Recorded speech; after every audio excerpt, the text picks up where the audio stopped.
Jigawa State Police Command has arrested the final year student of the College of Education, Akwanga, for allegedly abandoning her newborn baby in a bush near A.A. Koto Street Primary School. The child was found alive, wrapped in cloth, by residents on Wednesday. Police spokesperson SP Raman Nansel confirmed the arrest, stating that the Commissioner of Police ordered the transfer of the case to the State Criminal Investigation Department in Lafia for investigation and prosecution. The incident sparked outrage in the community, with residents expressing shock at the students' action. One witness who pleaded anonymity said the baby's cry drew attention before security operatives were alerted. Similar cases of infant abandonment have been recorded across the country. In July, a farmer in Kamba Town, Kebbi State, rescued a baby girl buried alive on his farmland. The child was discovered after the farmer noticed unusual ridges and invited help to dig. The recurring incidents have raised concerns about gaps in social welfare and maternal support systems for struggling mothers.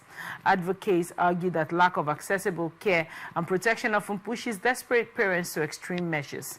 Police assured that the Akwanga case would be thoroughly investigated to ensure justice and deterrence.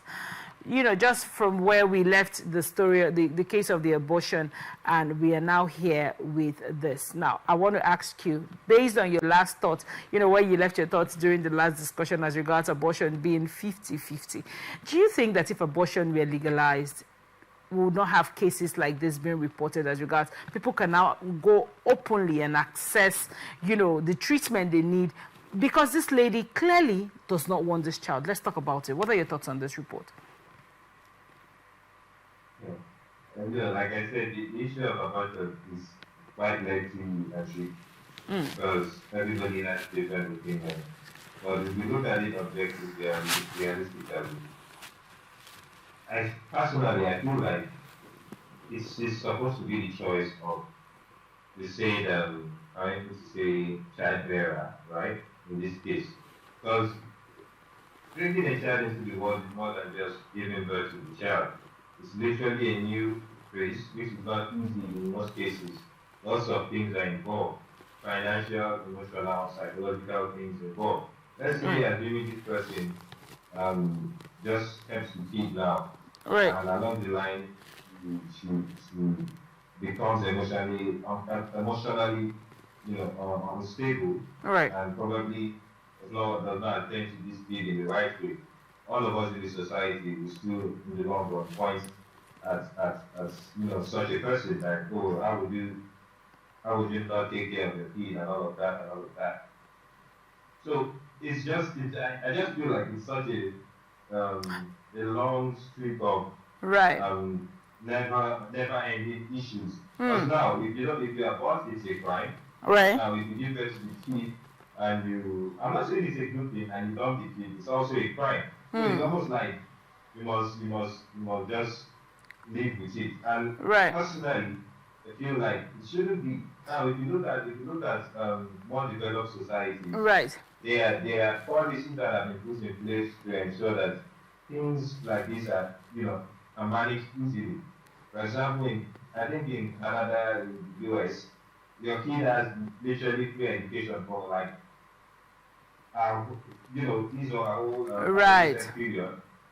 Yeah, even the first things of your child, like when you give birth. Even if I did read a report that even said even when you're pregnant, which is where my next line of thoughts were going to come from.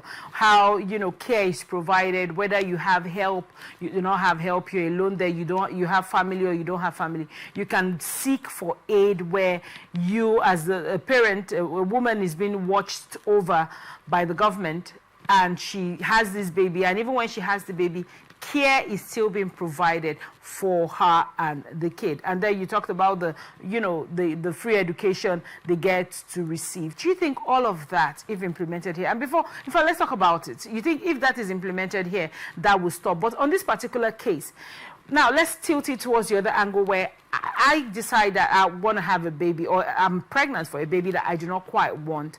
Instead of dumping it, do you think we have systems where you can try to link up in a way that these babies can be given to accredited centers that someone in need of a child, someone who has been praying for a child, someone who's been hoping for a child and has been unable to conceive can walk in and adopt this child legally? Do you think our systems are strong enough? Because having this girl throw this child in the bush, or the other story with the, the one that the farmer had to discover a baby buried in his farm, are rather disturbing. Do you think if we had the systems in place and people are aware, and that is another thing, because you can only act from a place of understanding, from a place of knowledge. If something is available and open to somebody or to you women and to ladies, and women are not aware that, okay, I can actually go to this place and say, okay, this organization is in charge of, I don't think I want to keep this baby. I want to give out this baby for abduction, pardon me, I lost my line of thought, for abduction, then you can now go over there and drop this baby with this organization, instead of these actions that these ladies have taken. First of all, now I have two questions for you. Do you think if we implement the systems, like you said, the ones available in Canada and the ones available, and I'm not even going to go into free education part fully, because some schools are free, others aren't, right? About the maternal care for a pregnant mother when she's pregnant or when she has the baby, the fact that she has government support, do you think it will help us not hear of stories like this more often? And also, bodies that are actually well structured and fitted with what it takes to accept babies instead of having young mothers throw away their kids. Let's talk about that. Very points and questions. The reason why I started from degree education was to work my way down. Okay. Because it just goes to show that for literally 10 to 12 years of your kids' life is literally covered. So right from the fact is right from when you are in the hospital, even if you have no one looking at you in these developed societies, or if you have no family members, you will be completely and literally taken care of. Health-wise, financially, to ensure that your kid is fine and yourself, right? And along the line, in these developed societies, if you decide that you cannot take care of these kids, there are social workers, there are bodies that will come, to your room or to your ward and reach out to you for mental checks and whatnot. Right. And these things are interconnected in a way that if you decide or you personally state that, okay, you don't think you can take care of this kid, the necessary bodies will come around and you can eventually sign some papers and all of that. And like I always say on the show, we always tend to look at these countries to make a copy of ours. It is not bad. But then if we are copying, let's ensure that we make sure we get something right before we do that. Now imagine, I feel like if these things were put in place in Nigeria, if you are pregnant, there will be free care for you, at least to some point. We'll take care of you and your kid and all of that. I feel like the waste of these things will reduce. But we don't have that. We just have, if you are hot, you are in soup. If you throw away the kid, you are in a full pot of soup. Literally just difficult choices to live with. It's almost like you must live with your decisions. And yes, you must, but we need to be a society where people are mentally okay to handle these things. Right. Because when you force people, because I feel like it's a force, when you force them to live with it, their mental state will definitely be unstable. And that's where you have cases where some parents have kids that they do not even care for. Some parents have kids that when they are molested, they do not really care. Right. Mr. Kola, but you said it seems like they are being forced.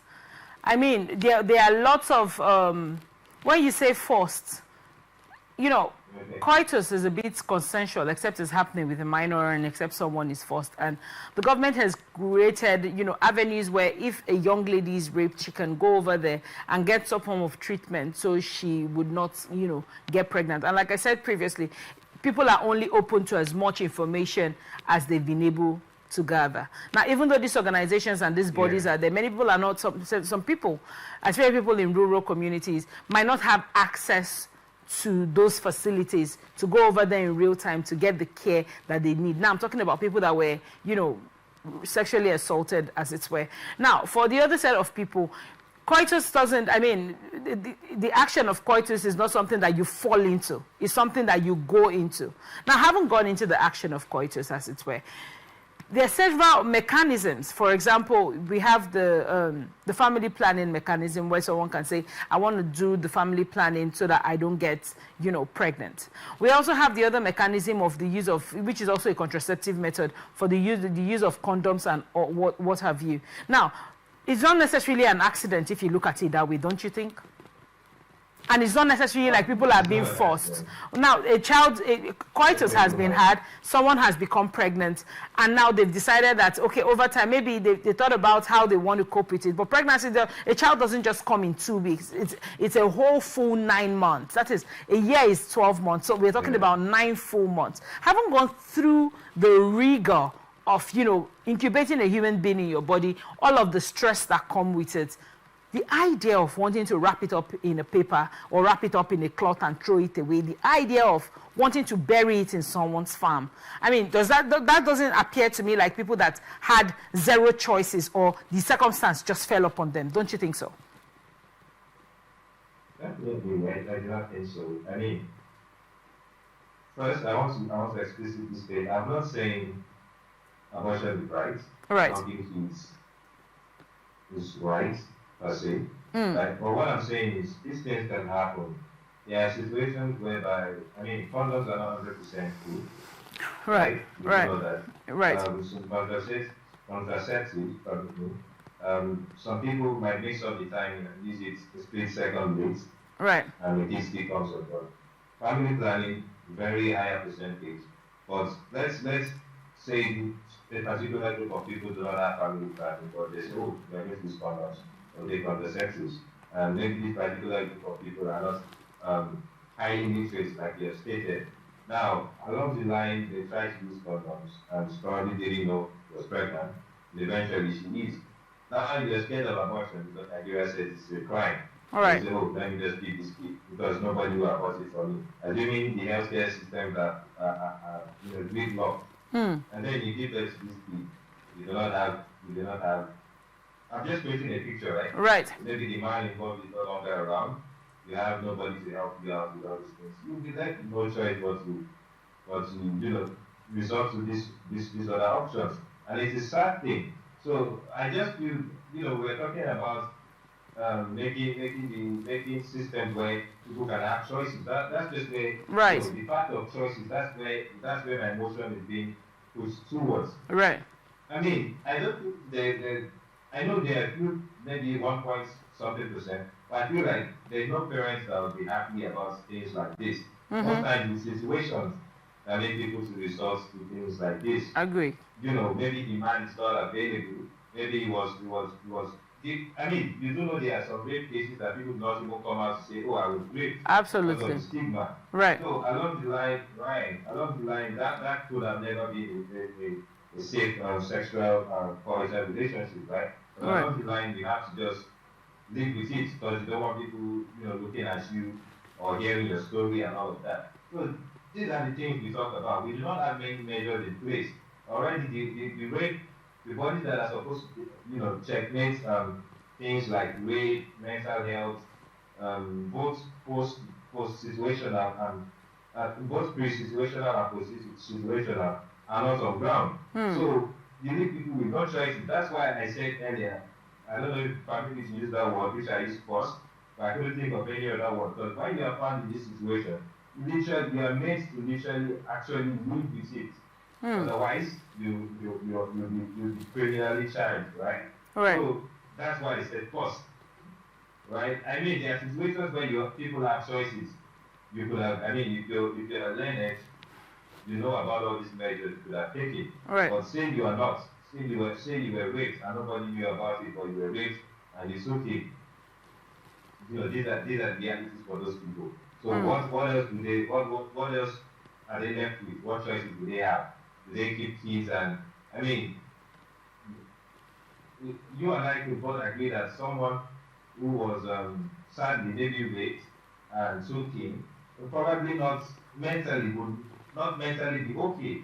Right. Talkless of seeing that kid as ours. It takes a high level of I don't even know what to use, emotional stability and psychology to take care of a kid that stems out of that sort of relationship. Yeah. Yeah, exactly. So these are the things. There are lots of angles. That's why I feel like choice is what matters in these things. Right. And ensuring that as a society we make